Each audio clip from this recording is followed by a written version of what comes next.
지난 한 주 동안 나를 찾아온 그 누군가 있으신가요? 나를 찾은 그 사람 누군가요? 저에게 찾아온 분이 있어요. 그분이 어떤 분인가 하면 고등학교 때에 우리가 요즘 계속 말씀을 나누는 출애굽기를 그가 보게 된 거예요. 그런데 거기서 하나님께서 광야에 명한 성막, 그 성막이 세워지는 장면을 출애굽기에서 보면서 야, 내 일생을 이 광야 같은 세상에 하나님의 교회를 세우는데 드려야 되겠다. 고등학교 때 결단을 하고 건축학과에 들어갔습니다. 이 건축에 대한 전문적인 수업을 받고 교회 건축에 그의 일생을 드렸는데요, 자그마치 1800개의 교회를, 만석이 넘는 교회 수천석 또는 수백석의 그 교회들을 세운 그런 분입니다. 저도 그분을 만나고 싶었는데요, 그분도 저를 좀 만나겠다고 지난 수요일 총회 기간 중에 제가 잠시 교회에 오게 되었는데요, 그때 예배 끝나고 만날까 이런 생각을 했는데요, 아니 예배 들어가는 8시 2분 전 7시 58분에 그분이 왔다는 거예요. 그분이 그때밖에 시간이 없다면서 2분 전에 도착했다는 거예요, 이 파킹장에. 그래가지고 제가 확 뛰어나가서 그 회장님 그리고 함께한 사장님과 허그를 간단하게 하고 안녕히 가시라고 그러고 그냥 다시 와서 예배를 드렸습니다. 뭐 한 30분 정도 만날 그런 생각을 했었는데 여의치가 않았는데 정말 30초도 안 되는 그런 만남이었는데요, 참 그 울림이 있었어요. 만나고 싶었고 그의 책도 받고 그의 명성도 들었고, 그렇기 때문에 1800개 교회를 다른 것 짓지 않고 그렇게 일생을 이 성전에 헌신한 사람을 만난 것입니다. 그런데 오늘 본문에는 1800개의 교회 정도가 아니라 천지를 지으신 하나님이 우리를 만나고 싶어 하세요. 아니, 만나고 싶은 정도가 아니라 아예 내가 내 삶에 함께하고 싶다, 거하고 싶다 라는 하나님의 그 소원을 듣게 됩니다. 본문 42절부터 보면 이렇게 되어 있습니다. 이는 너희가 대대로 여호와 앞 회막문에서 늘 드릴 번제라. 내가 거기서 너희와 만나고 네게 말하리라. 내가 거기서 이스라엘 자손을 만나리니 내 영광으로 말미암아 회막이 거룩하게 될지라. 내가 그 회막과 제단을 거룩하게 하며 아론과 그의 아들들도 거룩하게 하여 네게 제사장 직분을 행하게 하며. 45절 46절 같이 읽겠습니다. 내가 이스라엘 자손 중에 거하여 그들의 하나님이 되리니 그들은 내가 그들의 하나님 여호와로서 그들 중에 거하려고 그들을 애굽 땅에서 인도하여 낸 줄을 알리라. 나는 그들의 하나님 여호와니라. 아멘. 하나님께서 이스라엘 백성들을 만나기를 원하시고 그 가운데 거하기를 원하신다는 것은 이 말씀 맞는 우리에게 똑같이 주어지는 말씀입니다. 말씀은 그 당시의 말씀일 뿐만 아니라 오늘 있는 이 현장에서도 똑같이 살아있는 말씀인데요, 우리 주님께서 우리를 만나고 싶어 하시고 우리의 삶에 거하기를 원하신다는 똑같은 말씀을 우리에게도 주시는 것입니다. 왜 만나려고 그러실까요? 우리 하나님께서 우리를 꼭 만나려는 그런 이유가 무엇일까요? 왜 우리의 삶에 들어오시겠다는 것일까요? 우리를 귀찮게 하려고 뭔가 좀 계산 좀 해보자고 그런 의도가 아니라 이 이유 때문에 우리를 만나겠다는 것이에요. 이 본문 말씀에 답이 있습니다. 스바냐 3장 17절입니다. 우리 한번 같이 읽겠습니다. 너의 하나님 여호와가 너희 가운데 계시니 그는 구원을 베푸실 전능자이시라. 그가 너로 말미암아 기쁨을 이기지 못하시며 너를 잠잠히 사랑하시며 너로 말미암아 즐거이 부르며 기뻐하시리라 하리라. 아멘. 우리를 사랑하셔서 우리가 너무 그냥 기쁨이 된대요. 그래서 내가 너희 가운데 거하고 싶다, 너를 꼭 만나고 싶다, 내 인생에 내가 동행자가 되고 싶다는 것이에요. 우리 같은 자를 갖다 사랑하신다는 것이에요. 우리를 사랑하심으로, 우리를 기뻐하심으로 만나고 싶어 하시는 하나님이십니다. 아니, 그냥 1800개 교회 정도가 아니라 이 세상에 어떤 유력한 자가 아니라 천지를 지으신 하나님이 내가 너 사랑하기 때문에 만나고 싶고 너와 함께 가여 동행하고 싶다라는 그 주님의 놀라우신 사랑과 계획, 마음을 아십니까? 그런데 이 주님의 만나고 싶어 하심과 동행하고 싶은 이것은 그냥 되는 게 아니에요. 하나님이 우리를 만나고 싶어 한다고 만나지고 그리고 우리가 함께 동행하는 그 삶이 그대로 이루어지는 게 아니에요. 본문에 두 가지 조건이 있어야 돼요. 이 두 가지 조건이 이루어져야 비로소 주님 하나님을 만나게 되고 동행하게 되는 것이에요. 이 두 가지가 있어야 한다는 것이에요. 그러므로 우리가 본문을 통해서 주님을 만나고 그와 동행하는 두 가지 조건을 찾고 우리 삶에서 순종하여서 우리 모두가 다 주님과 만나고 동행하는 복을 누리시기를 주님의 이름으로 축원드립니다. 첫 번째, 애굽을 떠나 회막으로, 애굽을 떠나 회막으로 가야 하는 것이에요. 여러분, 주님과 만나고 주님과 동행하기 위해서는 애굽에 머물러 있어서는 안 됩니다. 오늘 보면 46절을 다시 한번 같이 읽겠습니다. 그들은 내가 그들의 하나님 여호와로서 그들 중에 거하려고 그들을 애굽 땅에서 인도하여 낸 줄을 알리라. 나는 그들의 하나님 여호와니라. 아멘. 애굽 땅이 어떤 땅입니까?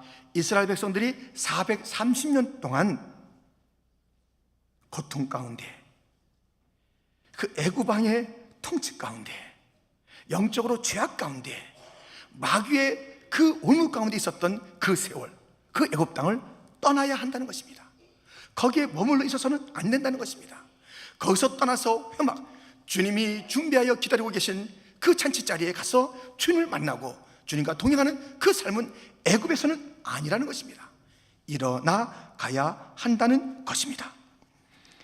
애굽은 화려함이 있어서 유혹이 되기도 하고, 애굽은 영적으로 우리가 다 짓눌러 놓는 그런 자리이기도 합니다. 모세는 이 애굽 땅을 떠났는데요, 어떻게 떠났는지 보세요. 히브리서 11장 24절부터 보면, 믿음으로 모세는 장성하여 바로의 공주의 아들이라 칭함받기를 거절하고 도리어 하나님의 백성과 함께 고난받기를 잠시 죄악의 낙을 누리는 것보다 더 좋아하고 그리스도를 위하여 받는 수모를 애굽의 모든 보화보다 더 큰 재물로 여겼으니 이는 상 주심을 바라봅니다. 27절 같이 읽겠습니다. 믿음으로 애굽을 떠나 왕의 노함을 무서워하지 아니하고 곧 보이지 아니하는 자를 보는 것 같이 하여 참았으며, 믿음으로.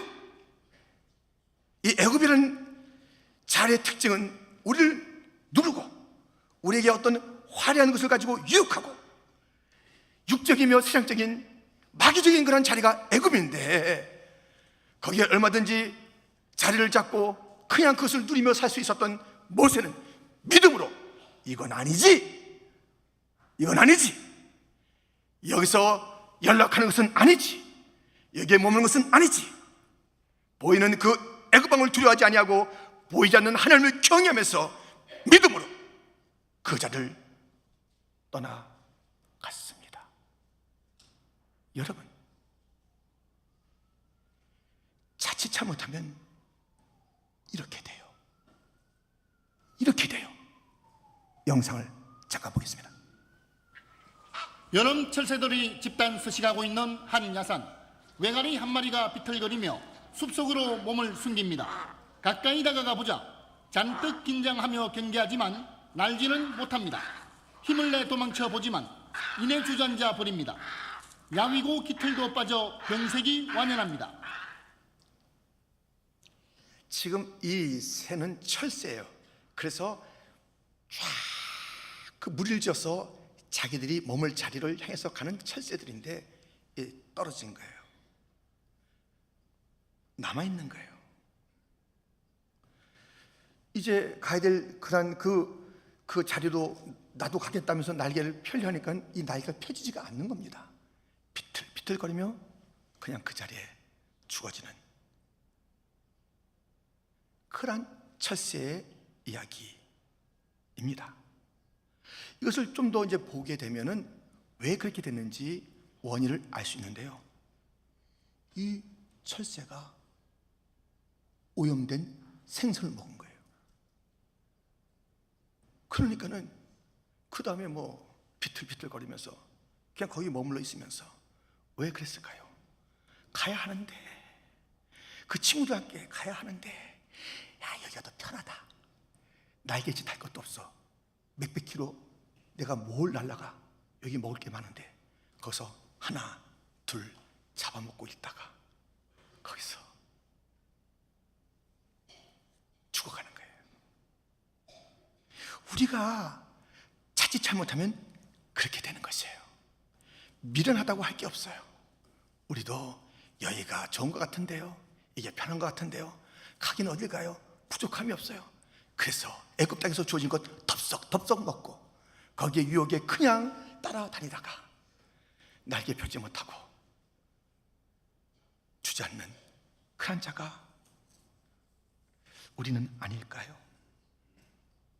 지금 제가 들려진 이 말씀을 주의 있게 보십시오. 창세기 11장 31절 32절입니다. 데라가 그 아들 아브람과 하란의 아들인 그의 손자 롯과 그의 며느리 아브라함의 아내 사레를 데리고 갈대아인의 우르를 떠나 가나안 땅으로 가고자 하더니 하란에 이르러 거기 거류하였으며 데라는 나이가 205세가 되어 하란에서 죽었더라. 이 데라라는 사람은 아브라함의 아버지입니다. 아브라함이 가나안 땅 간 믿음의 조상이 되었는데요, 그것이 10장부터 나오는 이야기 아닙니까? 11장에 이 데라가 원래 그 가나안 땅으로 가게 돼 있다고요. 그것을 목적으로 하게 가는데 그때 출발하는 그런 모습을 보세요. 그 아들들 가운데 아브라함이 있습니다. 그 아내 사레도 며느리도 데리고 가는 길이에요.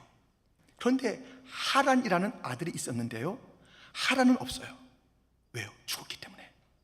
그리고 그 하란의 아들 손자죠, 이 롯을 데리고 가는 거예요. 아브라함의 조카이잖아요. 그 하란을 이러는 거예요. 이제 가나안 땅 가야지 하는데 어디 가냐면 동네가 하란이에요. 하란.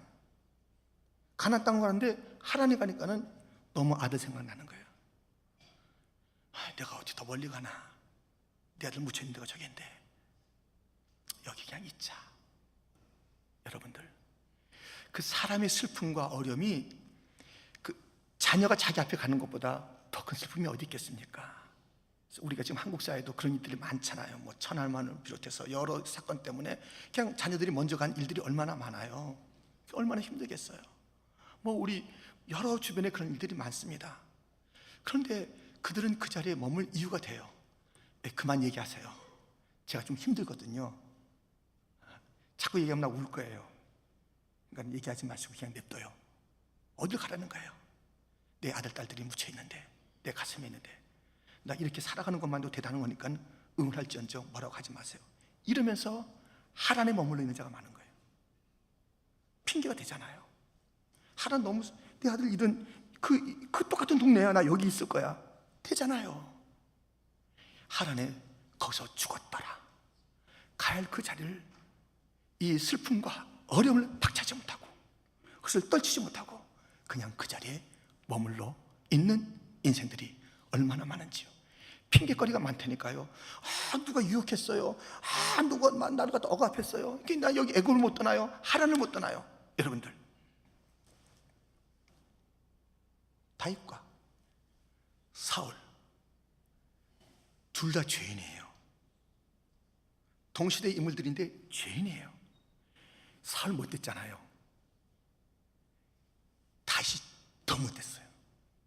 얼마나 죄를 졌는지 그 부하의 아내를 취하고 부하를 죽이고 거짓과 살인과 간음, 끔찍한 일을 이 다윗이 벌였다고요. 사울도 만만치 않은 죄입니다. 이 둘의 공통점은 죄인이다. 다른 점은 죄를 짓고 다윗은 하나님 앞으로, 사울은 그 자리에. 이게 다른 거예요. 가야 해요. 어떠한 일이 있어도 애굽 땅을 떠나야 되고 죄의 땅을 떠나야 되고 하란을 떠나야 되고 우리 주님 만나러 가야 합니다. 주님께서 애굽에서 불러서 내가 너를 만나고 싶어하고 내가 가고 싶은 그런 회막이 여기 있다 말씀하고 있지 않습니까? 여러분, 우리가 주님을 만나기를 원한다면, 우리가 주님과 함께 동행하는 삶을 살기를 원한다면 그만 머무세요. 애굽에 그만 핑계대세요. 하란에 그만 자기 연민에 빠져서 그냥 있지 마세요. 다시처럼 다시 일어나세요. 죄인 오라 했을 때 날 부르소서 찬양하며 나가세요. 장자가 돼지우리 가운데서 남은 세월을 갖다 보낼 수 있었으나 나는 가리라, 아버지께 가리라. 일어났잖아요. 살았잖아요. 아버지 다시 만났잖아요. 우리 하나님은 우리를 만나고 싶어 하십니다. 우리를 예뻐하십니다. 우리를 사랑하십니다. 우리가 죄인임에도 불구하고 우리를 사랑하시는 그 주님, 그 마음을 아십니까? 나는 하나님 앞에서 어떤 존재인가? 버림받은 존재야 나를 싫어할 그런 하나님이시지, 나 같은 거에 무슨 내가 하나님 앞에서 쓰임받을 게 있겠나? 그렇게 자기 스스로를 말하지 마십시오. 나는 주님의 사랑받는 존재입니다. 주님께서 영원전부터 나를 지명하여 불러 너는 내 것이라, 내 딸이라, 내 아리라 부르시는 그런 존재입니다. 애굽에서 그 애굽왕의 소리를 듣지 마십시오. 유혹에 빠지지 마십시오. 하란에서 내가 슬프다 하면서 자기의 스스로의 연민 가운데 빠져있지 마십시오. 일어나야 합니다. 핑계를 다 묻어두고 우리가 가야 할 이유가 있고 가야 할 방향이 있으니 주님 앞으로 가는 것입니다. 회막으로 가는 것입니다. 성전으로 가는 것입니다. 주의 전으로 가서 주를 만나고 주와 동행하는 삶을 다시 시작해야 합니다. 이것이 주님의 뜻입니다. 주님의 원하심입니다. 일어나야지요. 일어서야지요. 다 버려야지요. 이렇게 우리가 주님이 우리를 만나고 싶어하고 주님이 우리와 동행하고 싶어하는 그 일들에게 중요한 것은 우리가 애굽 땅을 떠난다는 것입니다. 하란을 버리는 것입니다. 핑계를 내려놓고 가는 것입니다. 그것이 첫 번째 주님 만나고 동행하는 조건입니다. 두 번째, 위임에서 사역까지. 이게 무슨 뜻일까요? 좀 이제 들어보시죠. 지난주 저희 교단 총회가 있었는데요, 전성호 전도사님과 첸이지 전도사님이 목사 고시를 합격하여서, 그 수많은 이제 목사님과 장로들 계신 데서요 합격증 받는데 얼마나 기쁜지, 그렇게 패스가 다 됐습니다. 기도해 주셔서 감사하고요. 이제 그분들은 목사 안수를 받으셔야 돼요. 그래서 끝나는 게 아니에요. 이제 목사의 그 사역, 그 직분을 감당해야 돼요. 아직 갈 길이 있어요. 이 목사가 된다는 게 이게 쉬운 게 아니에요. 신학을 공부해야죠. 그 패스를 해야죠. 또 여러 과정을 이제 지켜야 돼요. 노예를 통과해야 되고 하는 등등이 아직 남아있고, 또 목사 안수 받으면 거기서 끝나는 것이 아니에요. 그때부터 진짜 목사의 사역을 해나가는 것 아니겠습니까? 자, 그런데요, 오늘 본문에 이 제사장, 이 안수 받는 것, 위임받는 그 이야기가 나오고요, 그리고 이제 그 사역이 소개되고 있는 것이에요. 제사장 사역이 성경 전체에서 우리가 볼 수 있는 많은 사역들이 있습니다만은 그 핵심을 우리가 오늘 볼 수 있어요. 자, 오늘 본문은 아론과 그의 아들들, 제사장의 반열에 들어간 자들이에요. 그들이 어떻게 위임을 받는가, 그리고 그 마지막 부분에 오늘 우리가 이제 계속 살펴보고 있는 그 하나님의 큰 계획을 우리가 보게 돼요. 하나님의 큰 그림, 이 모든 것을 통해서 하나님께서 이 출애굽 사건, 성경 전체를 통해서 이루고자 하시는 것은 내가 너를 만나고 싶고 내가 너와 함께 하리라, 그 이야기를 오늘 들려주는 그것이 오늘 긴 본문의 내용입니다. 자, 그런데요, 우리가 지난주에 이 제사장의 옷에 대해서 함께 말씀을 나눴잖아요. 위임되는 이 제사장은 어떤 과정을 통해서 위임이 되는가 하면, 일단은 세 종류의 제사를 드려야 돼요. 그래서 세 마리의 짐승을 가져와서 세 종류의 제사를 일단은 드려야 합니다. 자, 본문 1절입니다. 우리 한번 같이 읽겠습니다. 내가 그들에게 나를 섬길 제사장 직분을 위임하여 그들을 거룩하게 할 일은 이러하니 곧 어린 수소 하나와 흠없는 순양 둘을 택하고. 아멘.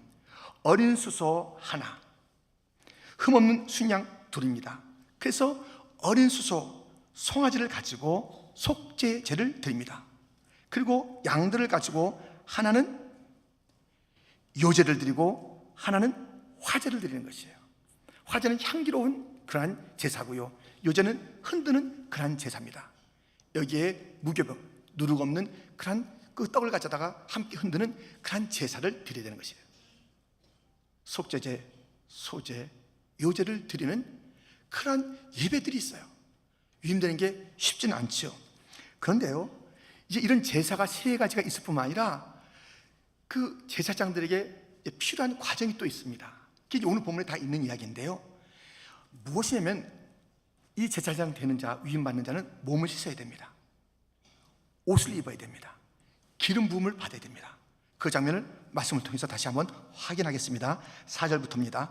너는 아론과 그의 아들들을 회막 문으로 데려다가 물로 씻기고 의복을 가져다가 아론에게 속옷과 에봇 받침 겉옷과 에봇을 입히고 흉패를 달고 에봇에 정교하게 짠 띠를 띠게 하고 그의 머리에 관을 씌우고 그 위에 거룩한 패를 더하고 관유를 가져다가 그의 머리에 부어 바르고 그의 아들들을 데려다가 그들에게 속옷을 입히고. 9절 말씀 같이 읽겠습니다.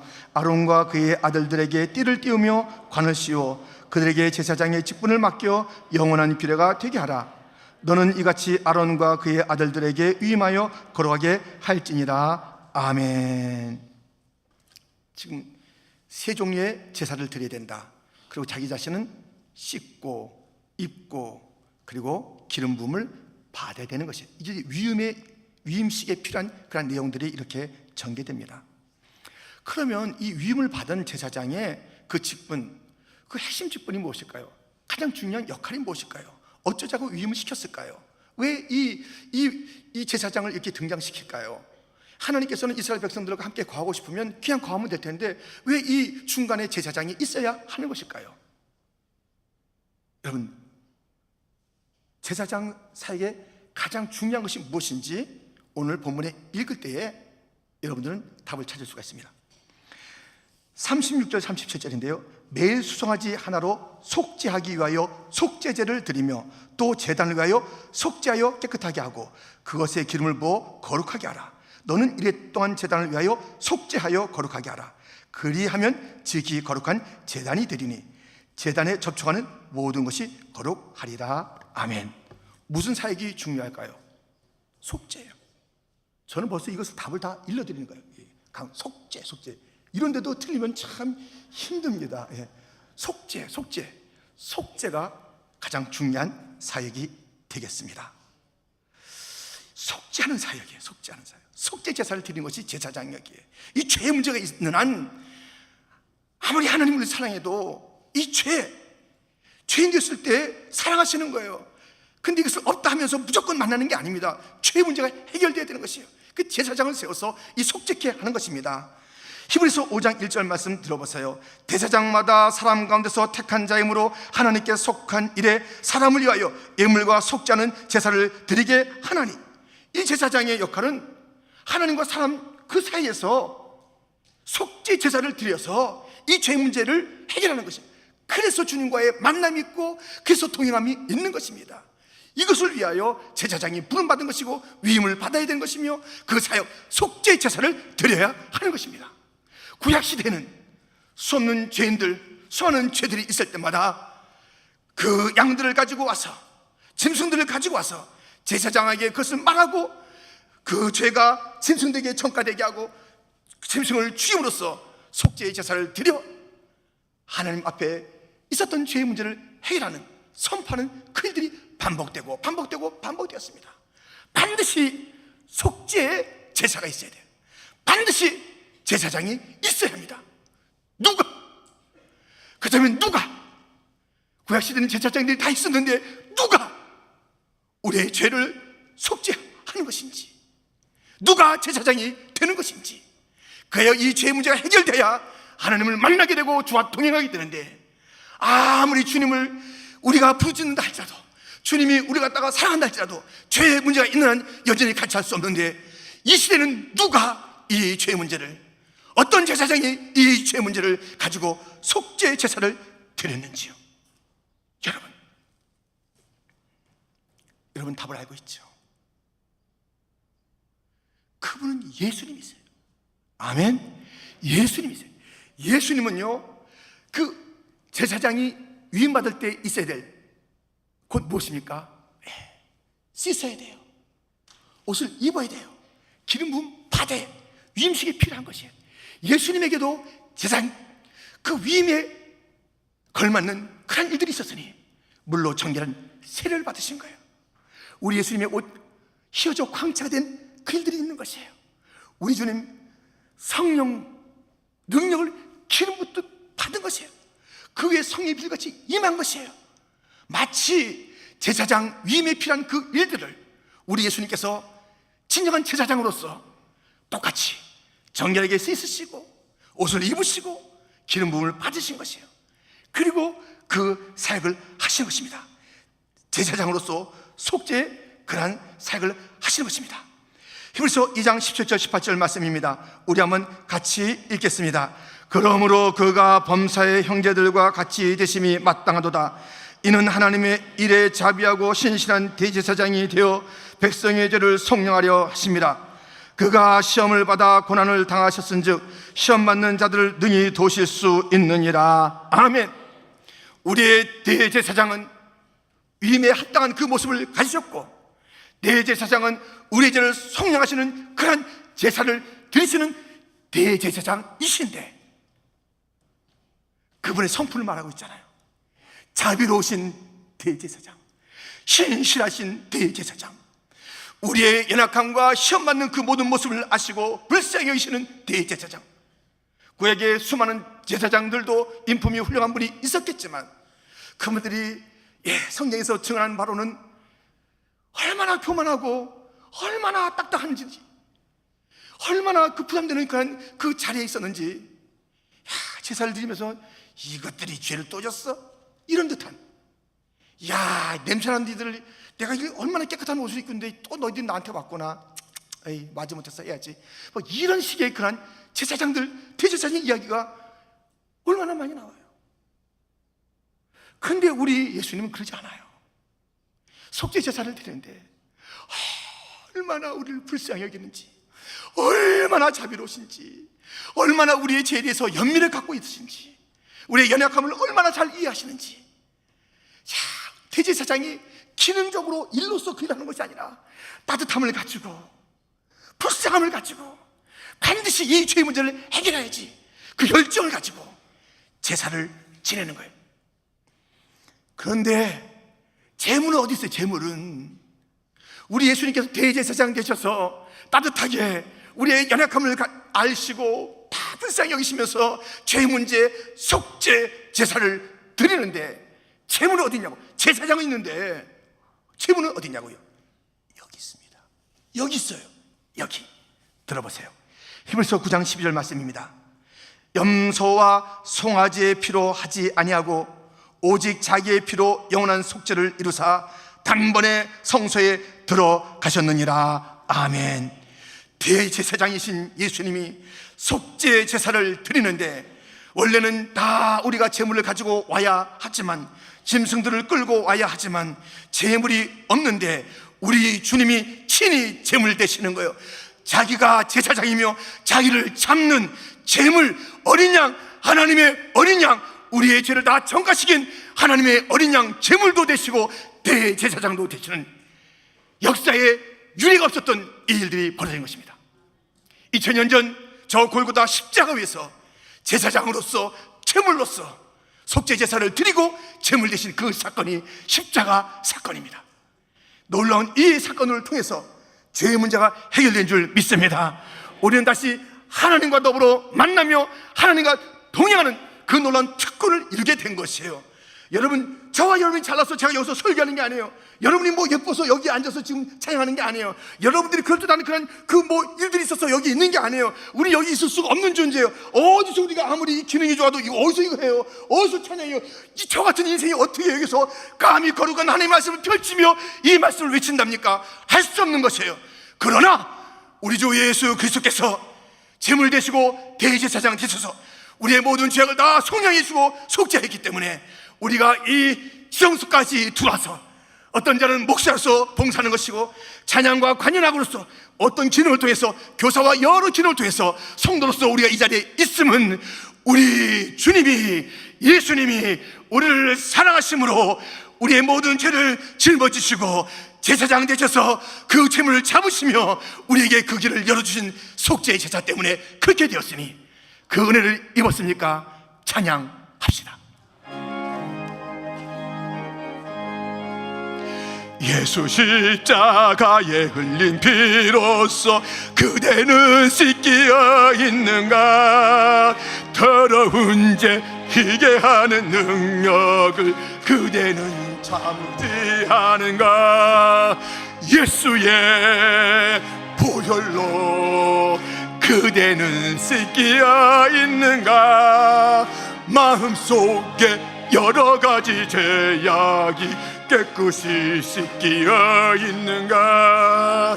주 예수와 밤낮으로 늘 함께 그대는 행동을 하는가? 아무 때나 어디서나 그대는 십자가 들고 있는가? 예수의 보혈로 그대는 씻기어 있는가? 마음속에 여러 가지 죄악이 깨끗이 씻기어 있는가? 할렐루야, 할렐루야. 이미 이 놀라운 은혜의 속죄 제사가 2000여 년 전 갈보리에서 있었습니다. 우리는 반복될 필요가 없는 그 단 한 번의 제사의 효력을 가지고 하나님의 지성소 안에 들어온 자가 됐고 하나님을 만나는 자가 됐고 그 이름으로 주님과 통행하는 자가 되었으니 할렐루야, 할렐루야. 어쩌자고 애굽에 앉아 있어요?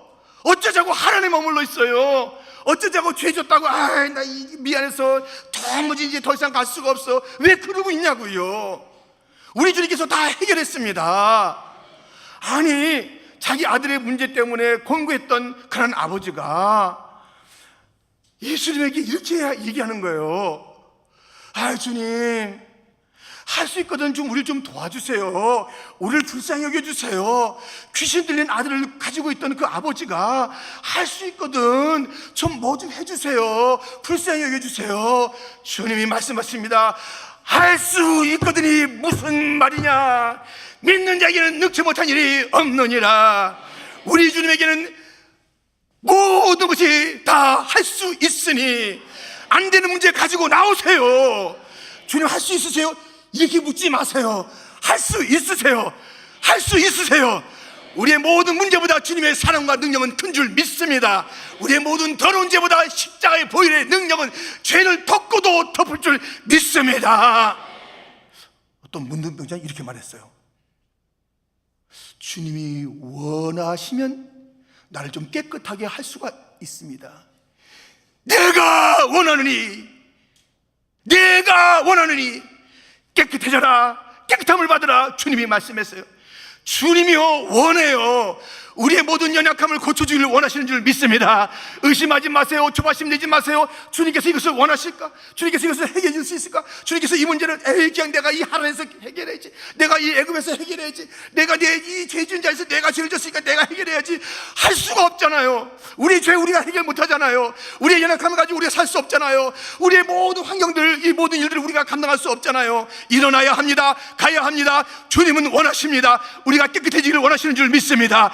주님은 할 수 있습니다. 우리의 모든 문제를 다 가져가도 수고하고 무거운 짐진 자들아 나 내게로 오라. 수고하고 무거운 짐진 자들아, 어떤 문제가 있느냐? 네 자신에서 일어나느냐? 밖에서 왔느냐? 어떤 문제가 있다 할지라도 나는 너를 쉬게 할 수 있다. 내게로 가져오라. 주님은 원하십니다.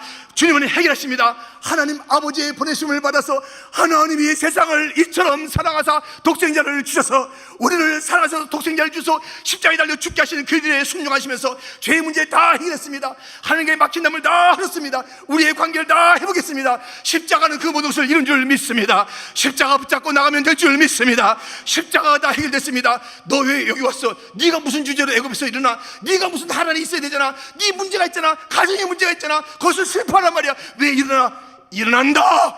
십자가로 일어난다. 일어난다. 골고다가 나에게 이런 은혜를 주었다. 물러가라 원수야 마귀야. 우리가 믿음으로 나가야 되는 것 아니겠습니까? 할렐루야. 할렐루야. 주님은 너무 우리를 사랑하십니다. 만나고 싶어 하십니다.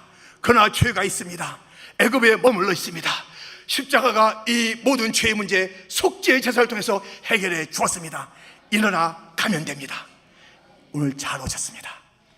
주님 만나러 잘 오셨습니다. 주님 만나고 가십시오. 그리고 갈 때 주님 다음 주에 봬요 이러지 마시고 주님 손 붙잡고 한 걸음 한 걸음 주 예수와 함께 내일도 모레도 쭉 걷다가 주일날 또 주님 손 붙잡고 옵시다. 할렐루야.